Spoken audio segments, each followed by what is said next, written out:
Hello everyone and welcome to today's webinar. It's all about the money, ESSA rules and funding. We appreciate everyone joining us today. Before we start the program, I'm just going to review a few housekeeping items. We have a lot of information about ESSA funding to cover today, but we will leave time at the end of the presentation for a Q&A session. Go ahead and send in your questions as they come up and we'll put them in the queue to be answered at the end. To send a question, simply click on the Questions tab on your control panel. Type your question into the top box and click on the Send button. I'll receive it, and as I said, I'll put it in the queue to be answered at the end of the presentation. If you have any technical difficulties during the webinar, please use that same question feature to get my attention, and I'll do my best to resolve the problem for you. We will be providing you with a recording of the webinar and a copy of the PowerPoint slides. They are packed with information, so don't worry about having to write everything down. We will send you an email where you can download those materials. So look in for those tomorrow in your inbox. Now let's get started. I'm pleased to introduce today's speaker, Doug Mesecar. Doug has a diverse background, having held senior operational and policy roles at leading education companies, the U.S. Department of Education, and in Congress. Doug is currently Vice President of Strategic Partnerships for IO Education. In this role, Doug develops and supports national and multi-organizational relationships to enable the company's mission to improve educational outcomes through the effective use of data solutions and professional development. He also writes on education technology and policy for the Lexington Institute, in addition to mentoring EdTech startups through GSV Labs. At the U.S. Department of Education, Doug held a number of senior roles, including Deputy Chief of Staff of the Department, Assistant Deputy Secretary for the Office of Innovation and Improvement, and Acting Assistant Secretary for the Office of Planning, Evaluation, and Policy Development. During his time on Capitol Hill, Doug was a professional staff member for the Education and Workforce Committee in the House of Representatives. Doug attended Hope College and the University of Denver, where he completed graduate work in education and earned his teaching license. He went on to teach 5th grade in Jefferson County School System in Colorado, but he currently lives near Washington, D.C. with his wife, children, and dogs. We're really pleased to have Doug with us today. He spent a lot of time reviewing the funding for schools under ESSA, and as I said, he's got a lot of information to share with us. So I'm going to hand the program over to him to get us started. Wonderful. Well, thank you so much for the opportunity to present to you all today. I'm very excited to talk about ESSA and funding and give an update to you all on where we stand with statute and regulations as well as the funding situation on Capitol Hill. So I'm going to unpack a number of different parts of ESSA, and we're going to start with the statute and draft regulations. There are a number of different areas within the law that have changed that you all should really be thinking about and potentially reacting to. A lot of the changes are very positive, and I think you will be quite interested in the direction that the new law has taken.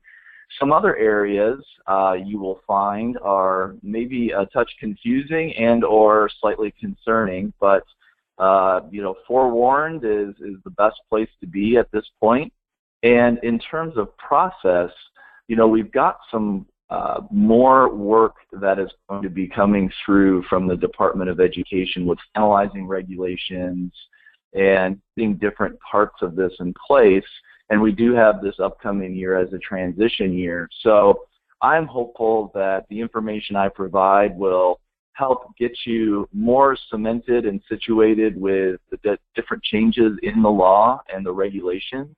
And then we will cover some of the funding in appropriations that Congress is looking at. So without further ado, let me dive right in.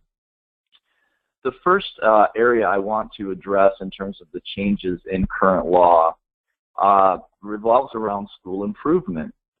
So starting in 1718, so this is, again, we've got a transition year, but states must reserve 7% of their Title I Part A grants to support the two new categories. So if you recall under ESSA, and I believe you've had some presentations in the past, how schools are identified for receiving extra academic assistance has changed quite a bit. So now there's two categories: comprehensive support and improvement schools, the bottom 5%, and or high schools with less than 67% grad rate. There's another more wonky way that schools can wind up in there, but I'm not going to cover that here. And then schools that need targeted support and improvement, which are essentially schools that have a subgroup or two that are really struggling, but they don't fall within the bottom 5%. So if those schools are identified, then the state has to set up funding mechanisms to get those schools money. And I can get into the details there, but essentially the state pulls from the 7% set aside, which is quite a bit bigger than it was under NCLB. Under NCLB, it was a 4% set aside that went to school improvement activities. And the state does have a small reservation like they did in the past, but the 95% of those dollars need to go to schools. Now, it's worth noting, and I will come back to this later, that there was a separate school improvement grant that was separately funded beyond the 4% set aside. That is eliminated under ESSA. So just keep that in mind. So the 7% is much greater, so there's going to be a similar amount of funds coming into school improvement. If you add up the 4% and the old program under ESSA, it may be about the same amount with one giant exception. So don't want to get too technical here with you all, but for the 17-18 school year, the first year that states are reserving 7% for school improvement, there's no hold harmless. So the way to think about this is that a state is going to take 7% off the top and send that to schools that are in improvement, comprehensive support, targeted support, and districts are likely going to lose money from that because there's no hold harmless. The hold harmless starts in 18-19, and the way that provision works is a state will set aside 7%, and if that results in significant reductions of Title I dollars going to districts, then the state has to figure out a way to do that where it doesn't result in such large reductions, which ultimately will mean that the state will have to reserve less dollars under Title I Part A. Now, the moving part of this, you think, well, if they reserve 7%, doesn't that automatically take money away from districts? And so this could completely eliminate the 7% set aside. Well, you have to remember that this is on a base of increasing appropriation. So a hold harmless is kind of a line in the sand, and they're going to draw it on 17-18, and then from there forward, as the state reserves dollars, if that results in a reduction to a district, then they're going to have to reserve fewer dollars at the state level. The bottom line here is that this is changing quite a bit. How the 7% is going to be calculated is important, and then over time, how those dollars will flow down to schools and districts is going to change as well. So that's a lot of content over school improvement, but it's quite a big change. And you may also be seeing fewer schools winding up with comprehensive and support and improvement designations. Now keep in mind, bottom 5%, so that's going to be fewer schools, and those are the only schools that are required to receive dollars from school improvement. A state can put dollars toward targeted support and improvement schools, but they're not required to. Okay. I'm going to move on now, and I'm certainly happy to take questions on that, and I've got a lot more content. So direct student services, you may have heard of this. This is a permissive reservation at the state level, and the states can reserve up to 3% of their Title A funds. Competitive grant LEAs are serving the highest concentrations of schools in comprehensive or targeted improvement. And what direct student services means? Well, the statute gives some examples, which I listed here.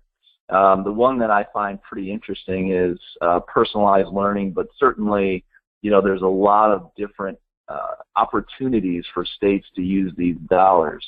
Now remember, this is a permissive reservation, so not all states are likely to do this. And in fact, I would suggest that probably very few states will start out with this reservation, because if you add this reservation to school improvement, that could be 10% of Title I funds being held at the state level that are going to go down to districts, not through the Title I formula, but through some other method. That being said, I think states could do some really interesting things with this up to 3% reservation under direct student services. So as you're looking at, states, as you're having conversations, really perk your ears up around this direct student services or ask directly about it to see where states are thinking about this. It's a really permissive amount of dollars. It's a competitive grant, could be used for a number of different things. I just don't think that many are going to take advantage of it, at least not initially until some of the dust settles on ESSA. Okay, now I'm going to dive into a little bit of detail around school-wides.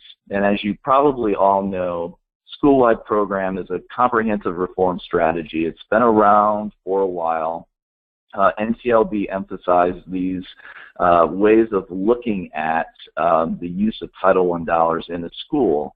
And what ESSA did was make it easier for schools to be designated as school-wide. So it had a 40% threshold. Students in the school needed to be from low-income families, at least 40%, to get this school-wide flexibility. Under ESSA, that's going to become an easier thing. That 40% threshold can be waived in certain circumstances. And I think the effort here by the Congress, and also I think the Department of Ed supports this, is to make school-wide easier to implement. If you're not doing the school-wide, you have to do targeted assistance, which means that the services and anything purchased under Title I can only serve the students who are from low-income families. A school-wide allows that to be across the entire school, even if that means that some students who are not designated as low-income or have put in their forms and are getting free and reduced price lunch, they can still benefit from the services. So it's easier to implement, and a school-wide model allows districts to consolidate dollars in a way that targeted assistant programs don't. So they can use federal, state, and local for all the kids in the school. So a school-wide is really important. And as I said here on the next slide, ESSA is trying to encourage this, and it also expands the strategies that can be undertaken with a school-wide program, including some of these notions around a more well-rounded education. So start to think about ways in which this could expand beyond your traditional sort of reading and math, trying to get kids to proficiency, because ESSA's goal is not grade level proficiency in the same way it was under NCLB. It's much different in that we're trying to get kids ready for college and career and looking at a number of different indicators. So as you think about the accountability model and how some of these flexibilities are working at the funding level, you start to see new and I think interesting ways that the dollars can support the policies that they really couldn't before. It was a really tightly scripted policy and funding scenario under NCLB. Okay, let me move on here. This is just a quick note. Any of you interested in using dollars or talking with schools and districts, or anyone that's looking at dual or concurrent enrollments, ESSA makes it easier for Title I funds to be used to cover the cost of dual or concurrent enrollment, including the training of teachers, tuition, fees, books, instructional materials, and transportation. So an important note there. I'm going to move on from that and get into another tricky policy area that you may have seen some headlines and some writing on. So I'm going to try to, over the next two slides, to try to break down what's going on with this requirement in ESSA around supplement, not supplant. So in prior law, states, district schools have to use federal dollars to supplement, not supplant, their state and local spending, meaning it has to be in addition to, not in replacement of, the funding that and the spending they would do with state and local spending.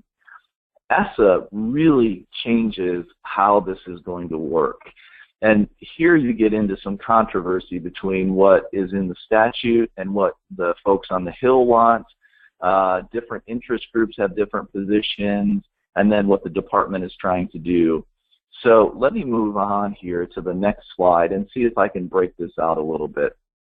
Under the old rules of supplement, not supplant, schools and districts had to look at individual costs to see if they were supplemental. And then that became a real paperwork exercise and wound up really freezing a lot of spending in place. And there wasn't much flexibility or innovation because it was always feared that it would violate this provision. So instead of looking at that sort of cost by cost basis, the law is trying to look at the school as a whole and the district as a whole to see if the spending in a district or a state is comparable, looking at, okay, as a whole school, as a whole state, is the dollars that are being spent using federal money supplemental or not? So getting away from the individual level and then looking at how those dollars are allocated at the system. So it's more flexible, but the way the department is looking at it, so they are about to issue some draft regulations on this.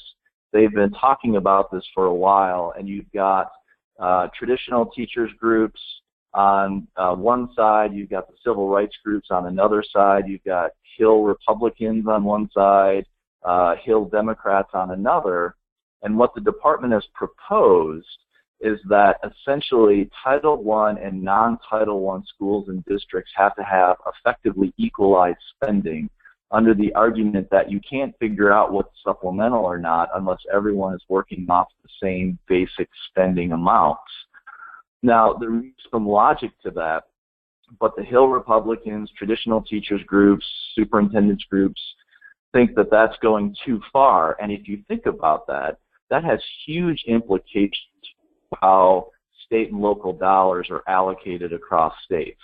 So on the one hand, the movement away from looking at individual costs is a great deal of new flexibility. On the other hand, the way this is heading is that the U.S. Department of Education, some of the Hill Democrats, civil rights groups really want to look at this as an equalizing spending change to the law, and that could be really disruptive to the way dollars flow right now, as I'm sure you can all well imagine. So proposed regs are coming. There will be a comment period. The Hill still has a chance to weigh in. So this is not settled policy at all. And more to come on this, and obviously I'd be happy to continue to update. Pretty confusing. There's a lot of detail there. There's a lot of movement, a lot of controversy. So keep your eye on this space, and there will be more to come here. Okay. From that little kind of small provision under current law that's suddenly gotten much bigger, we're going to move on to some programmatic changes across Title II and elsewhere in the law. Under Title II here, what I want you to really focus on is the program stays essentially the same, but how the funds go to states and then to districts is going to change quite a bit. So how states and districts use these funds may not change much, but the relative amounts they have to spend on those activities is going to change. So you can see on this slide, there's an elimination of the hold harmless between 2017 and 2022. So our old friend hold harmless that locks in older amounts of money being spent from prior years and basically says you really can't change that much. That's being eliminated, and along with that elimination comes under my second bullet here, a change in how the funds are going to be distributed. So instead of current practice where funds are distributed on a population, 35% on your student count and 65% on how many students are in poverty, over 2018 to 2020, that's going to change to 20% on population and 80% on poverty. So the dollars in Title II, in terms of from the feds to the states, are going to move towards states with higher amounts of poverty. And then secondly, on my next slide, at the district level, the hold harmless is immediately gone, and you also see that shift from funds being generated based on population and poverty from that old balance of 35-65 to the new balance of 20% on population and 80% on poverty. So at the states with higher proportions of poverty are going to see more dollars, and districts within those states that have higher populations of students in poverty will start to see more dollars. So that's something to keep an eye on. That happens over time. It's a gradual move, but it will be, I think, a fairly significant move of dollars in the program. Finally, ESSA expands the list of activities that can be carried out. And interestingly, it adds this notion of evidence-based, which is not the No Child Left Behind scientifically based research standard. It's a little bit different standard. I don't want to characterize it as higher or lower. It's just a different way of looking at evidence, but it specifically applies evidence-based to the requirements for using Title II dollars for class size reduction or personalized professional development. In effect, what's happening here is the bar for those two uses of funds has gotten higher. So just something to keep in mind as you're thinking about how these Title II dollars can be used at the local level. It's going to require more effort to spend those dollars on those particular two uses. Otherwise, there are changes in Title II, but from a funding perspective and how those dollars can be used, I would say they're less significant than some that I just highlighted. Okay. There is a new program, a new grant program, Title IV Part A, Student Support and Academic Achievement Grants. And this is a roll-up of a number of different smaller programs under NCLB. And there is, and I will talk about the funding for this later, but it's a new, very flexible, essentially a block grant. And states have to subgrant 95% of these funds to districts. And the districts receive their funding based on their relative share of Title I Part A. So it works as a formula grant, but again, very closely tied to the Title I formula. There's three uses of funds. At least 20% of the money needs to be spent on a well-rounded education, and I can get into more of what that means. Can be used 20%, at least 20% for safe and healthy student type activities. And then the remainder can be used to support the effective use of technology, which is pretty broad. It could be for personalized learning. It could also be for infrastructure improvements, but there's a limitation, as I note here, that only 15% of the dollars could be used for infrastructure improvements. So I think that a lot of districts will wind up using more of these dollars for technology initiatives, but they can't sort of go all in on the technology, whether it's the infrastructure piece or using all the funds to do that. Again, it's a block grant. It's very flexible, and there's these three different categories that funds can be spent across. Moving on then, and I'm happy to answer questions on that last one, but we will talk too about appropriations. The LEARN program is an acronym. Congressional folks like nothing better than to come up with words that mean something. So this is an acronym for Literacy Education for All, Results for the Nation. And really what it does is it replaces Striving Readers and has a little bit different focus than Striving Readers did. And you can see here as I list out, it provides grants to states for, there's this phrase again, evidence-based literacy instruction in high-need schools. And then there's specific rules around how much funding can go to each grade level. So 15% for children ages 0 to 5, not less than 40% for students in K through 5, and not less than 40% for students in grades 6 through 12. So if you're interested in Striving Readers and are interested in how this program is shifting to the LEARN program, this is one to pay attention to. And I will talk a little bit about the funding for this, but if I had to make a wild guess here, or an educated guess I should say, I would say that this is probably going to come in at a funding level similar to Striving Readers.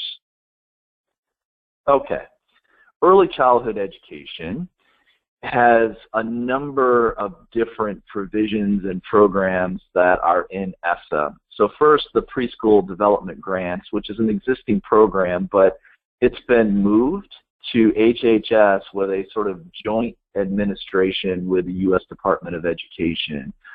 This is to help states expand and improve the quality of early education programs. It's championed by Senator Murray, and as you probably know, she's the ranking member on the Senate Health Committee. She also happens to be on the Appropriations Committee, and this is a big and important program for her. And I would say that the $250 million that it's getting now is likely to be the number it continues to get. Also, though, for early childhood education, in Title I, Section 1113 there, 1113, districts have an ability to reserve funds for ECE programs for Title I eligible children. So this was allowed under NCLB, but ESSA makes it much more explicit. And along with a number of other provisions sprinkled throughout the law, and in particular in Title I, there's a lot more references to early childhood education. There's some required coordination with early childhood programs, more reporting on results and how that coordination is going. And early childhood education is more explicitly mentioned under different allowable uses of funds. So ESSA really has quite a bit of focus on early childhood education, not a lot of new spending per se or mandates or programs, but just integrating it into the fabric of the law. This last one I find really interesting and I think brings an element of transparency here around how much is being spent. So ESSA requires states and districts to now annually report on per pupil expenditures of federal, state, and local funds, including the actual personnel expenditures and non-personnel expenditures. And again, the focus on actual, not estimates, but how much is being spent. And at the district level, it needs to be disaggregated by each school, and then every district has to report this as well. So kind of think about, you know, the state is going to have a report that shows spending on per pupil expenditures, personnel and non-personnel for every district. And then I'm sure states will implement this in different ways. It could be the district has a report on their website, or it could be both at the state and district levels. But then you can click through and start to see, you know, so for Roosevelt Elementary, you'll be able to see per pupil, personnel, non-personnel, and where those dollars come from, federal, state, and local. And that would be true for, you know, Jefferson Elementary and Truman High School, and every school that you can think of is now going to have a greater degree of visibility into how much is being spent, on what, and from which source. So stay tuned on that. Again, there's a lot of transition over this coming school year. A lot of these requirements are going to be hitting with the 17-18 school year. I also want to talk here, this is a really innovative use of funds or way to fund programs.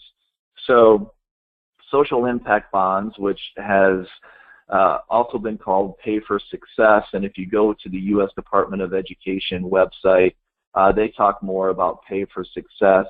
They're pretty much synonymous, and the idea is that you're going to fund programs that are producing better results than what's currently going on and or saving money. So it's a performance-based funding approach.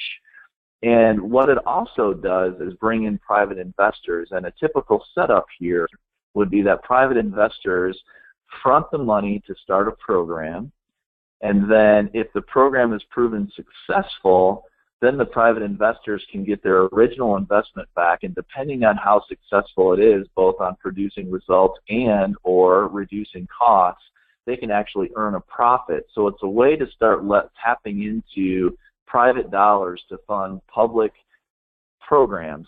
There's a famous one out of Utah with early learning. Goldman Sachs put up a bunch of money. You also see this with a lot of recidivism. So that's why you will see the two areas here primarily are around, there's two pilot sort of authorities. One is Title I Part D, which is around the prevention and intervention programs for children and youth who are neglected, delinquent, or at risk.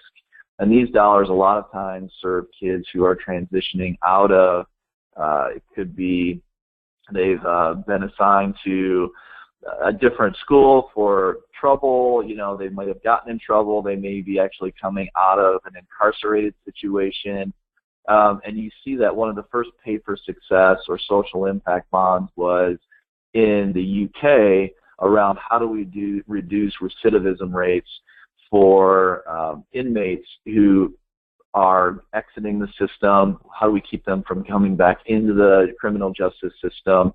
And you see that starting to spread to, okay, if we can add education into that mix, are there ways to improve the outcomes of our educational programs? The other part is, if you remember, I talked about Title IV Part A, the block grant, the student support and academic enrichment grants. So pay for success can be used on one of the three. If you recall, there were the three spending categories. So to support safe and healthy students, and the idea here would be is that you could use dollars, and if you could measure clearly that students are doing more healthy, active things, then the dollars could potentially be a leverage from the private sector to make that happen.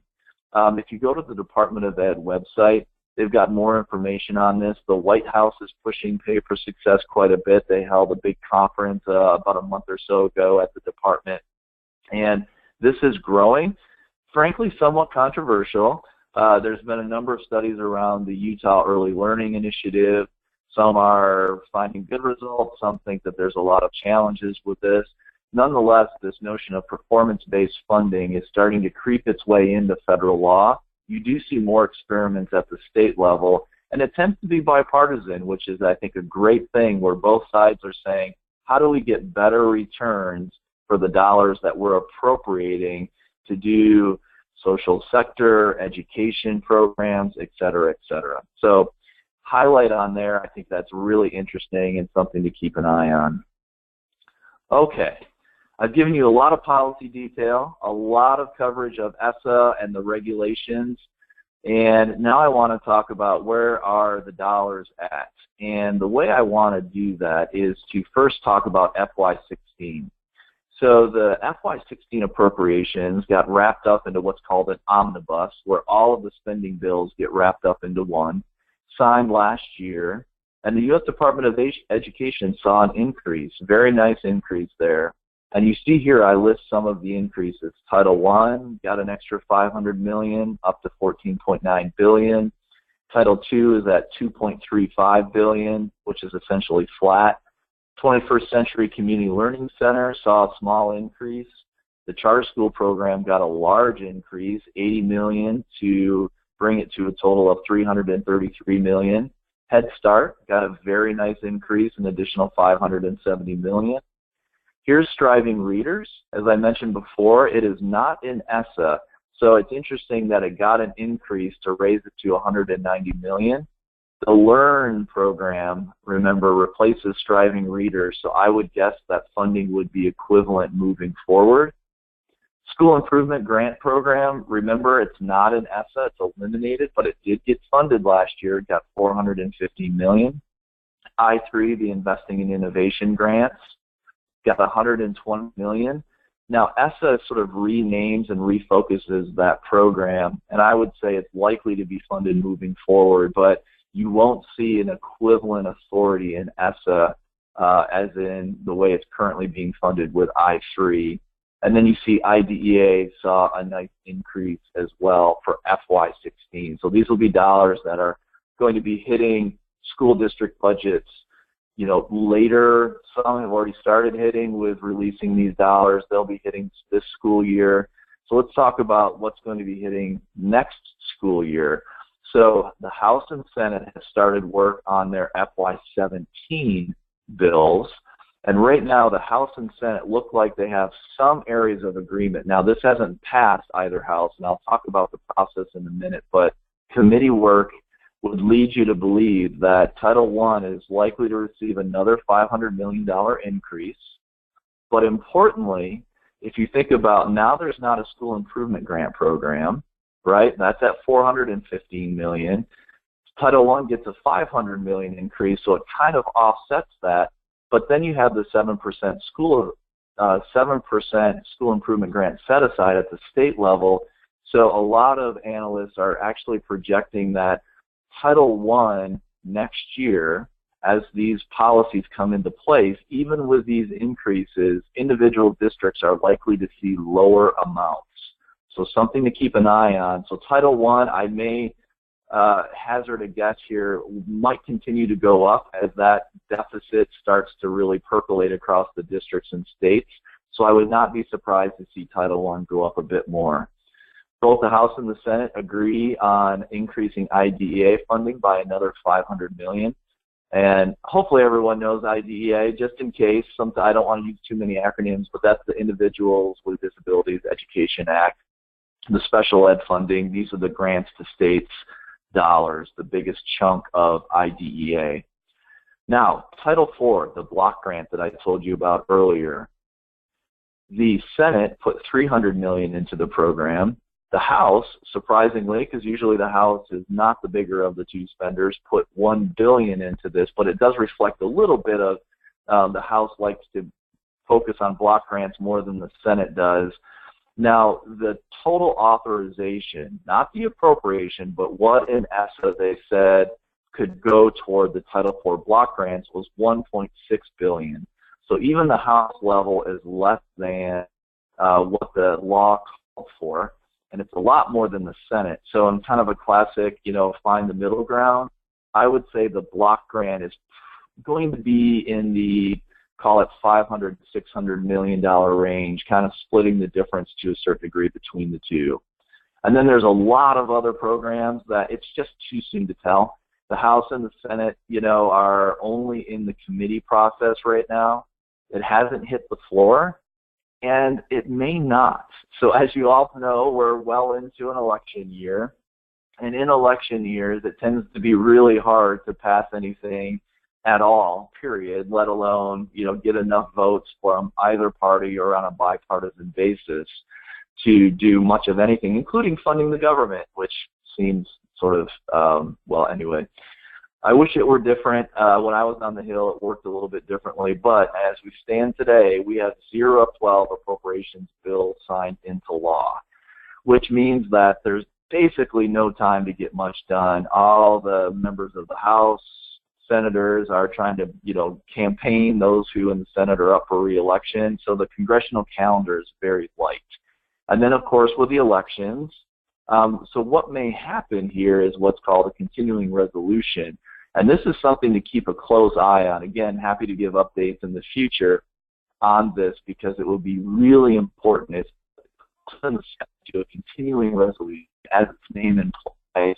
They sort of continue the funding at current levels, which may mean that some of the programs, whether it's SIG or would continue to get funded because they're continuing to fund, essentially not changing anything and just funding Congress, funding the programs the way Congress always has, rather than taking into account the new policy changes.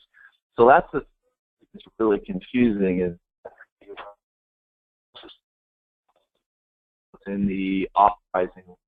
Doug, we're having a little bit of trouble hearing you. You're kind of cutting out in and out a bit. I'm not sure if you can move somewhere where there's a stronger signal.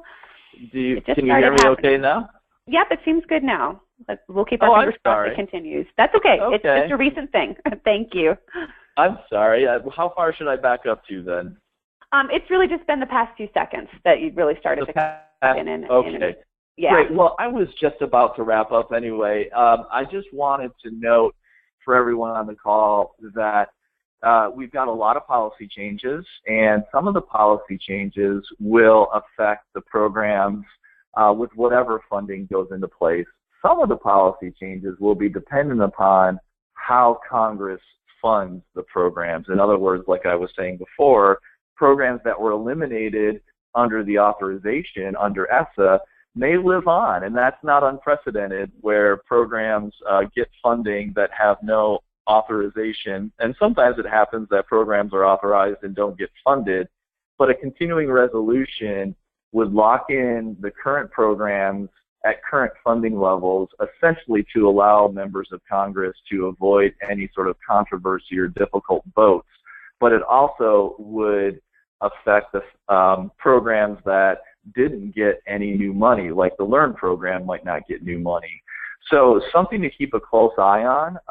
The other possibility is another omnibus where everything gets wrapped up into a giant bill.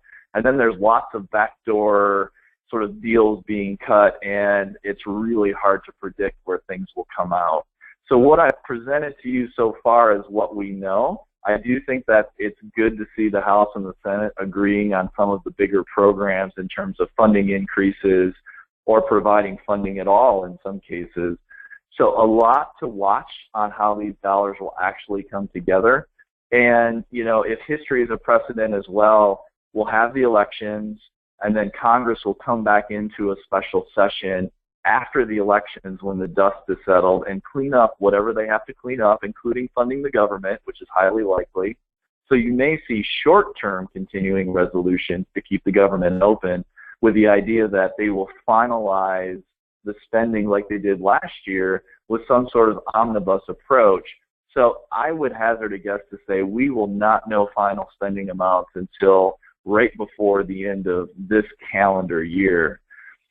More to come on that. I wish I could be more specific, but hopefully that gives you a sense of where the actual dollar amounts and the spending process is at. So with that, I am at the question phase. So if folks are, you know, curious to learn more about any of this or want to dive in deeper anywhere or just, you know, not totally clear on something that I just presented, more than happy to take those questions now. Excellent. Well, not surprisingly, we do have a lot of questions that came in. So thank you for providing all of the information that you have. And we'll just see how many questions we can get through. I'm going to start kind of with a very high-level one. We had several folks ask, how is evidence-based going to be defined, or is that something that's still an unknown at this point? That's a great question. So with evidence-based, there is some language in ESSA, and what I could do too is I could follow up with some specifics from the law for folks who are interested in these specific areas. But evidence-based is defined in ESSA, and it's a different sort of criteria. And one way to think about it is it borrows from the idea from the I-3 program, which had different levels of evidence required for different types of activities, meaning if you were trying to do something new and innovative, the evidence base obviously is going to be quite different than trying to scale up something that's been proven to work. And so the evidence-based approach is more along those lines, where it's more nuanced and it moves away from, you know, sort of the gold standard double-blind randomized control trial that the scientifically based research requirements under NCLB required. So it's a movement toward, I think, a more practical approach to what can be done with research and evidence and how that's put to use depending on where the program or where the activity is at in terms of, are we trying out a pilot or are we trying to scale this district-wide or statewide? So I can follow up if you'd like and give you the exact sort of statutory citation, but it should be in the general provisions of ESSA if you want to look at it more closely. And I do think that the department will wind up coming out with some clarifications on how that is going to be put into practice, and that could be specific to a program. Here's how you use the evidence-based definition with, say, the Title II that I was describing, or with the LEARN program that I was describing, or it could be a more general approach. So I don't think we know quite yet how the department's going to approach that with kind of a one-size-fits-all approach or very nuanced to each program. Okay. You're probably going to have similar answers to many of these questions of that we don't know yet. But the purpose of these webinars is just to keep folks as up-to-date as we possibly can. So we had, again, several questions about different pockets of money from LEARN to Title II to all of that, and folks just wanting clarity on when that funding is going to be available. So I just wanted to confirm, based on what you just said, that at this point we don't know when those resolutions are going to be passed. Right, and I think the way I can answer that is two ways. So it should, those dollars, you know, if Congress were to appropriate the dollars in the next, call it 2 to 3 months, you know, it would go through the appropriations process and it would start hitting schools and districts in 17-18. Now, if Congress doesn't fund some of these programs, obviously they're not going to see any funding, or if the funding is delayed because Congress can't figure out what they want to do with all of this, it could delay the funding as well. So we partly don't know yet, but if we were to follow a typical calendar, and if Congress were to fund the programs, the new programs, whether it was the block grant, the LEARN program, et cetera, those dollars would start to be made available with the 17-18 school year. Now remember though, with some of these, it requires the states to run a process. So for the block grant, the states have to, run a process there to give the dollars because they're trying to give these out equally, but there's certain preferences. School improvement grants are probably not going to be immediately available because they have to, look at which schools are identified and then get the dollars to those districts. So how these play out, but they should be in the 17-18 school year. It may be that some funds are earlier and some funds are later, depending on how much work a state has to do. Great. And again, as we know things, we'll be sharing them with you and potentially have Doug back for another webinar to update us once some of this funding becomes available and dive deeper into how it's being used by the states and how you can apply for it. Under the Student Support and Academic Enrichment Grant, one of the things that money can be used for is the effective use of technology. Do we have any indication about what that means, what types of activities and services and products are going to be able to be considered effective use of technology? Yeah, that's a really good question, and we do have some sense of that from the statute. So I'm going to just find my notes on that real quickly here, but with the effective use of technology, it's really kind of a long, permissive list, but it could include everything from professional development to help teachers and administrators better use digital technology. It could be, as I mentioned before, building technology capacity and infrastructure. It could be purchasing courses to deliver, online content. It could be implementing a personalized learning model with everything that could come along with that, whether it's I do believe, again, with the restrictions here, but some dollars could be spent on purchasing devices or, getting your buildings wired. Remember the 15% restriction. It could be a lot of different types of activities that fall under that broad ed tech. It could be something related to STEM or STEAM. This is an area where the department is going to have to be really clear on, dollars can never be used, federal dollars for, constructing like a brand new wing of a school, but if someone needed to buy some microscopes that, they might use in the STEAM project that has some relationship to some technology, education technology initiative they have going on, or, again, I do think that these dollars could be used to support acquiring additional devices. So I think that we don't know all of the criteria yet, but the dollars in the notion of a block grant are meant to be very flexible and used for lots of different purposes. Okay, I think that was a lot of information for something that's not totally known yet, so great. Early on in the presentation, you talked about states having the prerogative to reserve 3% of funding for direct student services. At Yes. this point, if a state were to do that, I mean, and they haven't done it yet, but in the future, if they were to do that, how would someone know that the state has done that? Oh, it's a great question, and it, like so many things in education, partly it depends on what state you're in. I think most states would have information on their website that they're going down this path because they would have to, do a process here with the districts. And if you're still looking at my screen here, if I can get back to that slide real quickly, just so you know. So how people would know is that a state would start activities here around how do we actually allocate these dollars. Remember, it's a competitive award, so the state would have to notify districts that, okay, here's your window to apply for these dollars. You need to give us, your plan and explain, how you're going to serve these concentrations of schools and comprehensive targeted improvement. So I would say one of the most obvious ways would be is that the state is running a competition that the districts are applying for, and that always, in some way, shape, or form takes place in the public eye because they have to run it in a more transparent process. If the question is around the planning, I think that's a trickier question because I'm sure some states are looking at that right now. A number of outside organizations have been providing some information about how districts could operationalize running a competitive grant competition and what types of things they might want to support.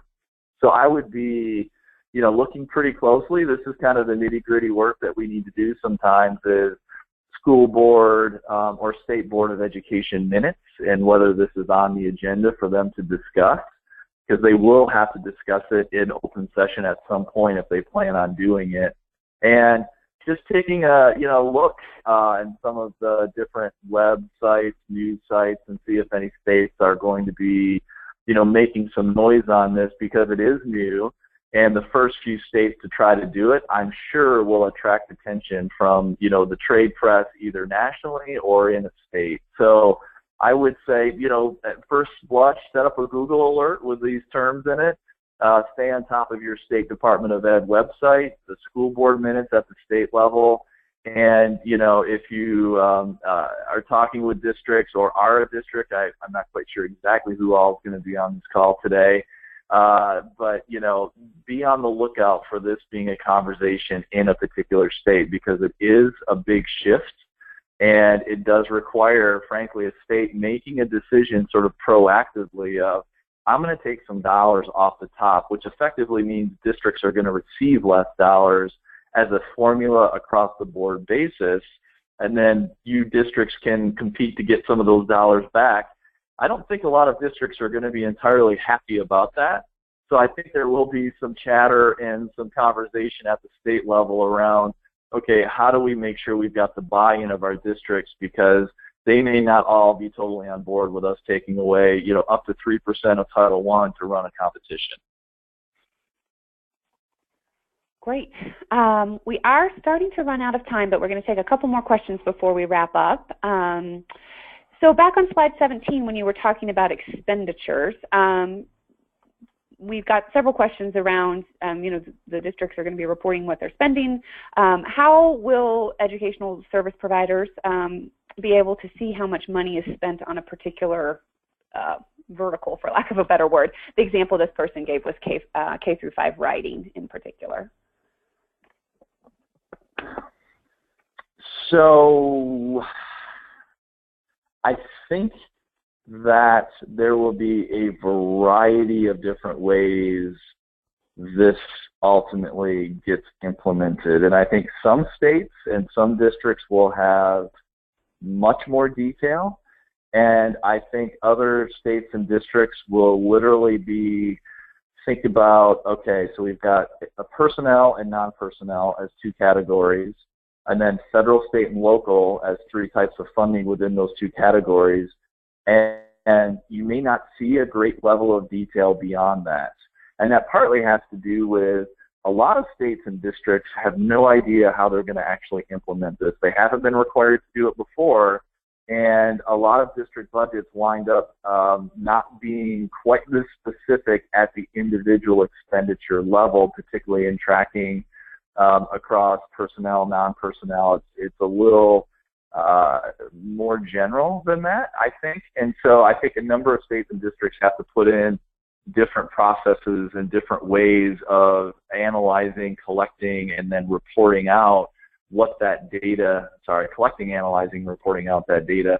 So to be determined, I hate to keep saying it that way, but this is a big shift for a lot of states and districts to be able to collect this information, and the level of transparency, I think, once again, is going to vary depending upon the policy environment, how able people are to report on that, and what sort of supports are put into place. So Again, not until 17-18 is some of this going to happen, and it will be put out, though. It'll be part of the state report card that they have to put out every year, as well as district report cards. So it has to be publicly communicated, but how they do that and what level of detail remains to be seen. Yes, much remains to be seen. This last question that we're going to be able to take is really your opinion on things, but do you think that this funding uncertainty and all of the uncertainty around ESSA is causing a decrease in the sales of educational materials, what districts are willing to purchase at this point? I think that there's no question it's causing, in some ways, I think that some districts are going to be more conservative because they don't know exactly how some of this is going to play out on a very specific level. I would say, on the other hand, some of the big stuff is known here. I think that the general direction of the law, that the goals, that we're trying to achieve with this law are fairly well known. So I would say at a very granular level, some of this unknown is going to affect districts, and some may be more conservative. But at the same time, we have to get kids ready for college and career readiness. We have to design a new accountability plan that, has multiple indicators, multiple measures of success. And so I think, in a broad categorical way, districts know what they need to do. I think some of the uncertainty around specific dollar amounts and some of these policies will make some districts, some states more conservative, but not as much as you might otherwise think. So no question, but I think it's going to be more a matter of, the philosophy or the approach of a particular district leader or state leader. I don't think it's going to sort of universally slow down the market. Okay, well, thank you again, Doug, for sharing all of this. It really was a lot of great information. Folks, again, there was so much in there. We will be sending out an email tomorrow with a link to download Doug's slides as well as a recording of the presentation so that you can revisit all of this. And as we continue to say, there's a lot unknown, there's a lot undecided at this point. Our next webinar around ESSA is scheduled on October 4th, and we're hoping to have some more clarity. The government's supposed to be releasing some more information about the regulations on October 1st. So we're hoping that on October 4th we have some more concrete information to present to you. So keep an eye out for more information about how to register for that webinar. Our friends at Acumen Partners will be back with us. They've done some of our earlier ESSA webinars. So again, Agile and our partners are doing our best to keep you on top of what's happening with this. Check out the Agile website. We've got some articles and those past webinars as well that you can watch and get as up to speed as possible on what's happening with both the funding and the regulations around ESSA. So again, thank you, Doug, and thanks everyone for joining us today, and have a great afternoon.